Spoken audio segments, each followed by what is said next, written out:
अस्सलातु वस्सलामु अलैका या रसूल अल्लाह सल्लल्लाहु अलैहि वसल्लम इय्याका नअबुदु व इय्याका नस्तईन। मेरे रसूल अल्लाह के उम्मतियों को खान का और मेरा सलाम।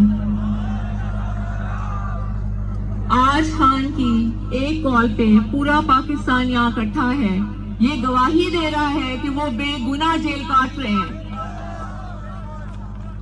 मैं आपको बताती जाऊं, जो जेल में जिस तरीके से खान को अटक में रखा गया वो एक लंबी कहानी है। कोई भी सियासी, जितने भी यहाँ पे सियासी लोग हैं, कोई भी ऐसी जेल नहीं काट सकता जो आपके लीडर ने काटी और जो इन्होंने आपके लीडर के साथ किया है। जब खान को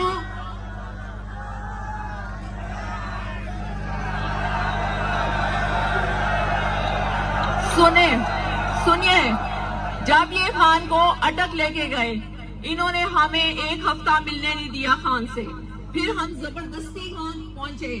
जब हमें खान से मिलने दिया, एक हफ्ते में खान सूख के बिल्कुल ऐसे थे कि आप सोच भी नहीं सकते। ना इन्होंने खान को बिस्तर दिया, ना इन्होंने खान को कोई चादर दी। एक छोटा सा सेल जिसको काल कोठरी कहा जाता है, उसमें इन्होंने खान को रखा। अब सुनते जाएं, आप पहले सुनते जाएं। उस काल कोठरी में खान को रखा और वो इतनी गंद से भरी हुई थी कि आप उसका तस्वुर ही नहीं कर सकते। खान को जमीन पे सुलाया जाता था। फिर जब मैं गई, खान ने खुद कुछ नहीं बताया। मैं उनसे पूछती थी, आपकी आंखें क्यों सूजी हुई हैं? वो कुछ नहीं हुआ। मैं कहती, नहीं आप बताएं आपकी क्या आंखें क्यों सूजी हुई हैं? मैं इतने दिनों से सही तरह वो सो नहीं सके। मैंने कहा क्यों? उन्होंने कहा ना चटाई है ना चादर है। मुझे इन्होंने कुछ नहीं दिया और जमीन पे इतना गंद है कि इंसान सो ही नहीं सकता। हमने शोर मचा के जब कहा कि खान को चारपाई दी जाए, तो आपको पता है उन्होंने खान को कैसी चारपाई दी? ऐसी, ताकि ना खान उसमें सीधा सो सके ना करवट के बाद। यूं का मतलब ऐसे बीच में से गिरी हुई। ये आपके खान के साथ किया। एक बाल्टी पानी दिया जाता था जिसमें वजू करो और जो बाथरूम के लिए भी इस्तेमाल होगी।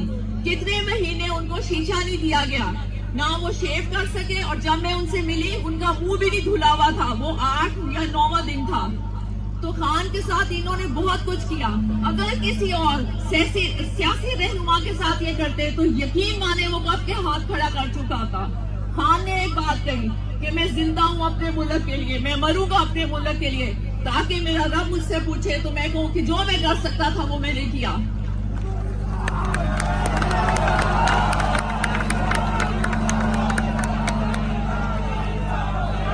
फिर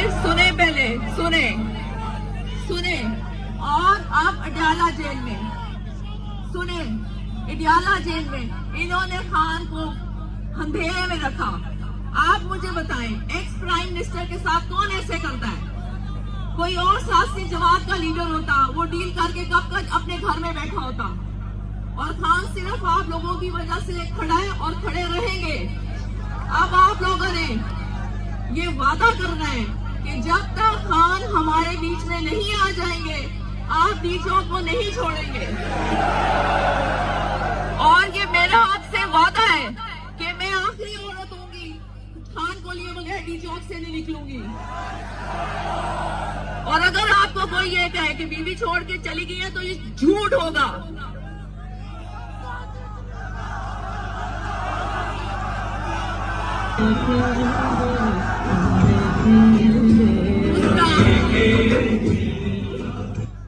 दूसरा, खान ने जो मुझे लाएअमल दिया था वो पार्टी को अमानत के तौर पे मैंने दे दिया। खान एक शाहीन है जिसकी परवाज हमेशा ऊंची होती है। और खान के साथ जितने गिद्ध थे वो सब झड़ गए। आपको खुद पता होगा कि गिद्ध और शाहीन में क्या फर्क होता है। शाहीन की परवाज ऊंची होती है, वो ताजा खुराक खाता है और जो उसकी जरूरत नहीं होती उसको फेंक देता है। और गिद्ध हमेशा शाहीन के मुताबिक परवाज करने की कोशिश करता है और परवाज करता भी है, लेकिन जहां उसको मुर्दार नजर आता है वो वहीं पे गिर जाता है। जैसे कि खान के जो साथी छोड़ गए उन्होंने खान के साथ किया।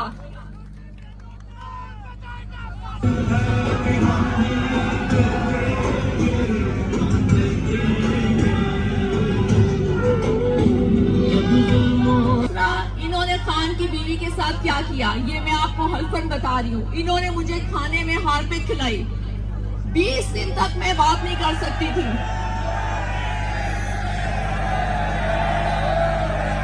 لیکن اس کو چھوڑیں, کیونکہ ہمارا فوکس ہونا چاہیے ہمارے لیڈر خان کے اوپر.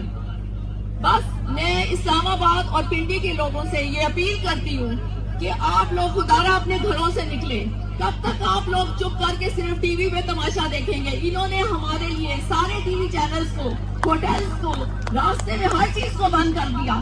اس کے باوجود بھی اللہ نے ساری مشکلیں ہٹا کے ہمیں آج آپ لوگوں میں کھڑا کیا ہے, اور آپ سب یہاں پہ موجود ہیں. یہ ہمارے رب کا احسان نہیں ہے تو کیا ہے؟ اللہ تعالیٰ خود بتا رہے انسان کو کہ وہ سچا ہے اور وہ بے گناہ جیل میں ہے, تو لوگوں کو کیوں نظر نہیں آتا؟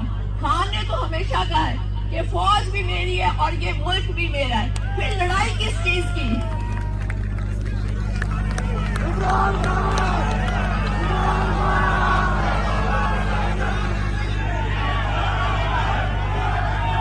دوسرا, میں نے آپ لوگوں سے سب سے گزارش کرنی تھی, ہم ڈی چوک جائیں گے. اگر ہمیں وہاں دھرنا دینا پڑا ہم وہاں دھرنا دیں گے. اگر کسی کو کھانے کی کمی ہو, پانی کی کمی ہو, تو آپ نے وہ جگہ نہیں چھوڑنی, کیونکہ یہ حق کے خلاف ہوتا ہے. اللہ آزماتا ہے. اللہ نے جب تک نہیں چاہے گا کوئی بھوکا نہیں رہے گا, اور سب نے بندوبست کرنا ہے. اگر ہم وہاں رہیں گے, بالکل رہیں گے جب تک ہمیں خان نہیں ملے گا. آپ سب نے ٹینٹس کا بھی بندوبست کرنا ہے. دوسرا, میری انتظامیہ سے اپیل ہے کہ مسلمان بھائی مسلمان کو نہیں مارتا. یہ پرامن لوگ ہیں, ہم پرامن طریقے سے آ رہے ہیں. پھر آپ ہم پہ شیلنگ کیوں کرتے ہیں جبکہ ہم خان صرف حق اور سچ کی آواز کے لیے لڑ رہا ہے؟ آپ کو نہیں پتا کہ وہ حق کے لیے کھڑا ہے؟ پھر آپ شیلنگ کیوں کرتے ہیں؟ پھر لوگوں کو زخمی کیوں کرتے ہیں؟ اسلام آباد اور پنڈی, یہ آپ کے پاس آخری موقع ہے. آپ کو اپنے ملک کے لیے نکلنا پڑے گا, اور جو قافلے پاکستان میں یہاں سے پہنچے ہیں آپ کو ان کا خیال کرنا پڑے گا. اور آپ سب وعدہ کریں, حلف لیں کہ خان کو لیے بغیر اب کوئی نہیں جائے گا. انشاءاللہ.